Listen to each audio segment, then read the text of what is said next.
የአምባሳደርነት ምክንያት አምባሳደርነት በሆኑ ምንድነው ጥቅሙ ለስለናት የሚለው ነገር የምናሳይበትን እድል የምናገኝ ይሆናልና መስመራችን ላይ እየተንደረደሩ ነው። ያው የስፖርት ቤተሰብ ስለሆኑ እያማማቁ ነው ልንገባ ነው 1 2 3 እያልን ነው።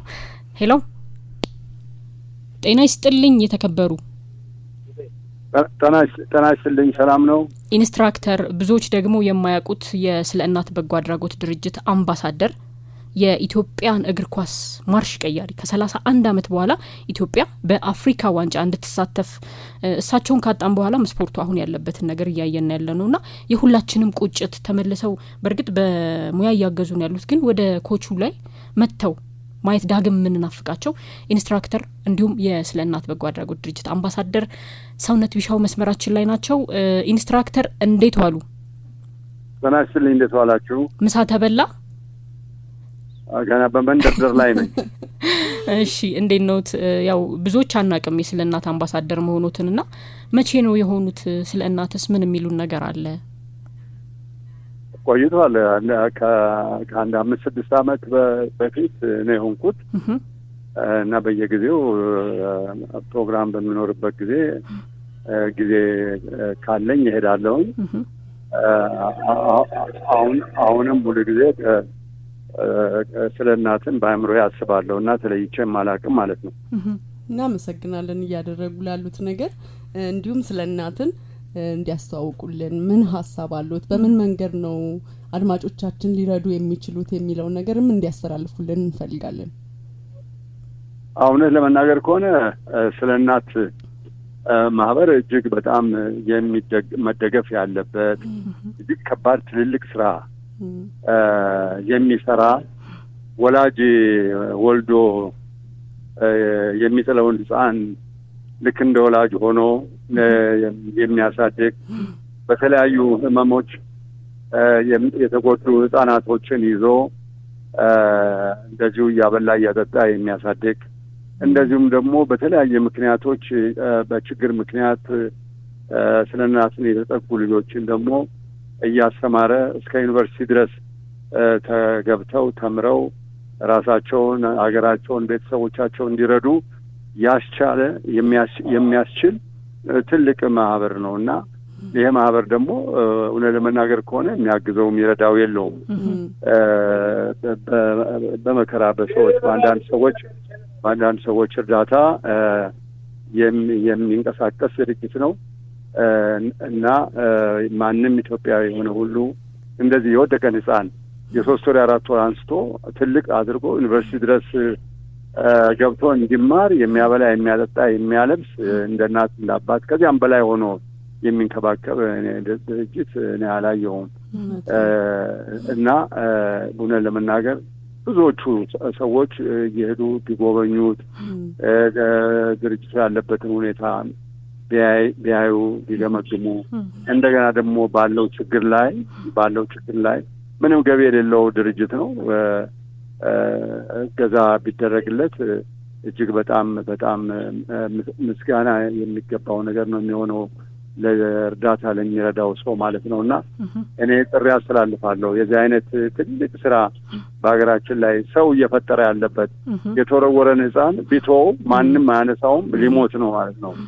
ነገር ግን እንዳይሞት አንስቶ ተንከባክቦ አሳድጎ አብልቶ አጠጥቶ ለሀገር እንዲጠቅም የሚያደርግ ትልቅ ድርጅት ነው ይሄ። ነገር ግን በምንም በአንዳንድ ነገሮች ጥረት ስለሚኖር ኢትዮጵያ ህዝብ በሙሉ እገዛ እንዲያደርግለት ጥሬን አስተላልፋለሁ እለምናለሁም በስለናት ስም። አምባሳደር እንዲሁም ኢንስትራክተር አብዛኛው ሰው በገንዘብ ብቻ ይመስለዋል አይደል ድጋፍ ማድረግ ግን እርሶ ድርጅቱን ከጎበኙ በኋላ ሰዎች እዚህ ቦታ ላይ በእውቀትም ሊሆን ይችላል በተለያየ ነገር እንደው በአይነት ዘርዘር ብናደርገው እዚህ ቦታ ላይ እንደዚህ አይነት ድጋፍ ብታደርጉ ብለው በተለየ ሁኔታ የሚያስተላልፉት መልእክት ካለ? ልክ ነው። እነዚህ ልጆች እንግዲህ የወደቁ ናቸው ወድቀው የተነሱ ናቸው። እናታቸውን አባታቸውን አያውቁም።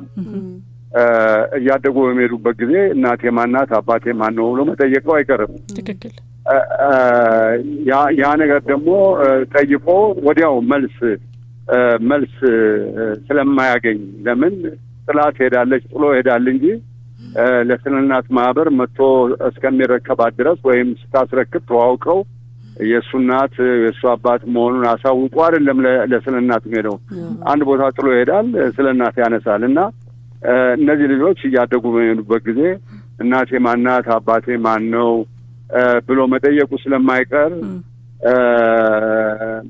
ይሄንን በአእምሯቸው ላይ ትንሽ ጉዳት እንዳይደርስ ይሄንን ሊያስተካክል የሚችል ወደ ትክክለኛው መስመር ሊያመጣ የሚችል የሳይኮሎጂስት ያስፈልግ ስለሆነ በሙያው ይሄን ነገር መስመር ሊያሰጥ የሚችል ሙያተኛ ካለም እንደተባለው ገንዘብ ብቻ ሳይሆን ባለው ማንም ሰው ባለው ሊያግዝ የሚችልበትን መንገድ ራሱ ድርጅቱም ያው ያስቀመጠው መርህ ነው፣ እንደ መመሪያ ነው።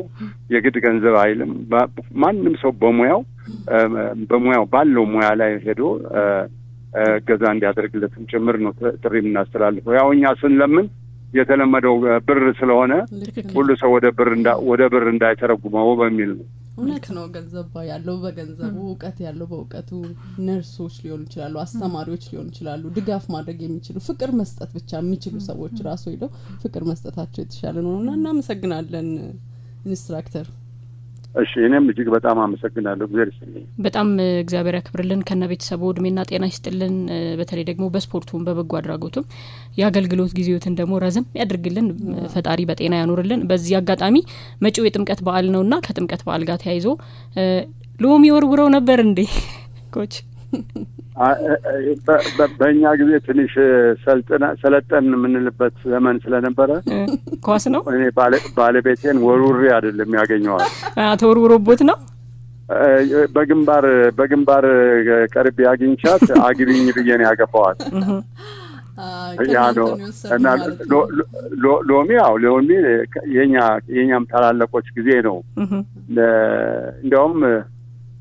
እንዲያውም ግጥምም እኮ ዘፈንም አለው። ሎሚ በወረውር ደረቷን መተዋት ይላል። እንግዲህ ደረት ዋናው ክፍል ነው፣ እንግዲህ የሰውነት ክፍላችን ነው። ምነው ኩላሊቷን ልቧን ባገኘዋት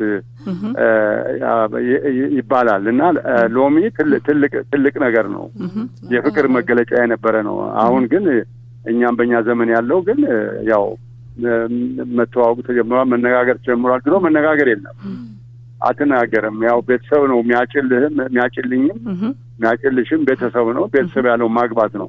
አሁን ግን እኔ በደረስኩበት ዘመን ግን ያው መተያየት አለ፣ ከዛ መተዋወቅ አለ፣ አግቢኝ ይባላል።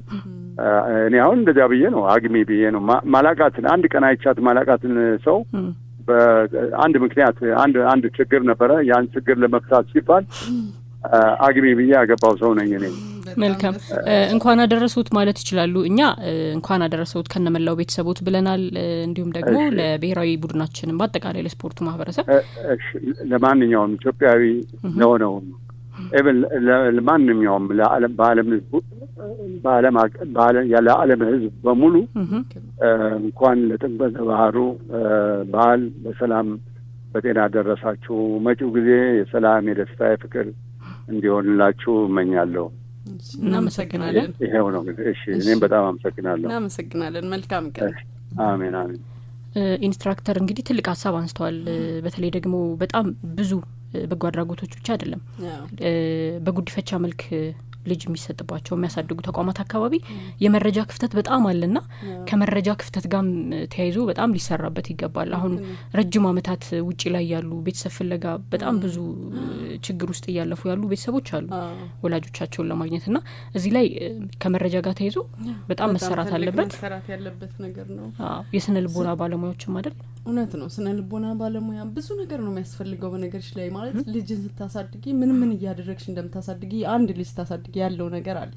በዛ ላይ ደግሞ ስነ ልቦና የተጎዳ ልጅ ነው የሚሆነው እዛ ቤት ውስጥ ሲኖር። ምክንያቱም ከፋሚሊ የራቀ ሰው ነው። እንኳን አይደለም በማስ ለሚያድግበት ቦታ የሚሄድ ልጅ ይቅርና ለብቻው ራሱ ጉዲፈቻ ወስደሽው የምታሳድጊው ልጅ ራሱ የራሱ የሆነ የአስተሳሰብ እድገት እንዲያመጣ የአስተሳሰብ ልዩነት እንዲፈጥር የምታደርጊለት እገዛና ጥረት አለ። ይሄ ከትምህርት አንጻር ሊሆን ይችላል፣ ከአስተሳሰብ አንጻር ሊሆን ይችላል። ፍቅር ትልቁ ነገር ደግሞ ፍቅር ነው። የኔነት ስሜት ተሰምቶት አገሬ የኔ ነች፣ የምኖርበት ማህበረሰብ የኔ ነው፣ ጎረቤቴ የኔ ነው፣ ቤተሰቤ የኔ ነው፣ የሚያሳድጉት ሰዎች ራሱ የኔ ነው የሚለው ስሜት ሊኖረው ይገባል። ስለዚህ ፍቅር ራሱ መስጠት፣ ሂደሽ መጎብኘት፣ አብረሻቸው ቀን ማሳለፍ፣ ጊዜ ተጫውተሽ መለየት እሱ ራሱ አንድ ነገር ነው ከገንዘቡ ባሻገር። ኦፍ ኮርስ ገንዘብ ማስፈላጊ ነገር ነው፣ ገንዘብ አያስፈልግም ማለት አይደለም። ምክንያቱም አሁን ላይ ምንድነው ያለ ገንዘብ የምትገዡ? ምንም። የሰውን ፍቅር ሜቢ ከዛ ያለፈ ነገር ግን ምንም ነገር ያለ ገንዘብ አይሆንምና ከትንሿ እስከ ትልቁ ድረስ ሰው በሚችለው መጠን ለስለናት በጎ አድራጎት ድርጅት እገዛ ቢያደርግ ጥሩ ነው። ለ24 አመት ሲቆዩ ከ5000 በላይ ህጻናቶችን ረድተዋል። እዛ ሆነው ከሚያድጉት በተጨማሪ ደግሞ ምን ያደርጋሉ? በየቤቱ ያሉ ልጆች አሉ፣ እናትና አባቶቻቸው በጣም ካቅም ደካማ የሆኑ ህመምተኛ የሆኑ በአያቶቻቸው የሚያድጉ እናት ኖራ አባት የሌለበት፣ አባት ኖሮ እናት የሌለችበት በሽተኛ ህመምተኛ የሆኑ ሰዎች ጋር ለነሱ እገዛ ያደርጋሉና ትልቅ ድጋፍ የሚያስፈልገው ድርጅት ነው። አድማጮቻችንም ይሄን ነገር እንደሚሰማቸው እንደሚያስቡት እናምናለን። መልካም ውድ ቤተሰቦቻችን ያለነው በአራዳ ኤፍኤም 95.1 ላይ ነው። ፕሮግራሙ በናፍቆት ሚዲያ እየተዘጋጀ ወደ እናንተ የሚቀርብላችሁ አራት አይን ፕሮግራማችን ነው። አራት አይን እንግዲህ በአራት አይን ያየናቸውን የታዘብናቸውን ማስታወሻ ብለን የምናስብባቸውን የተለያዩ መርሃ ግብሮች ወደ እናንተ እናደርሳለን። ከአንድ የሙዚቃ ግብዣ በኋላ ተመልሰን ወደ ቀሪ ፕሮግራሞቻችን እናልፋለን።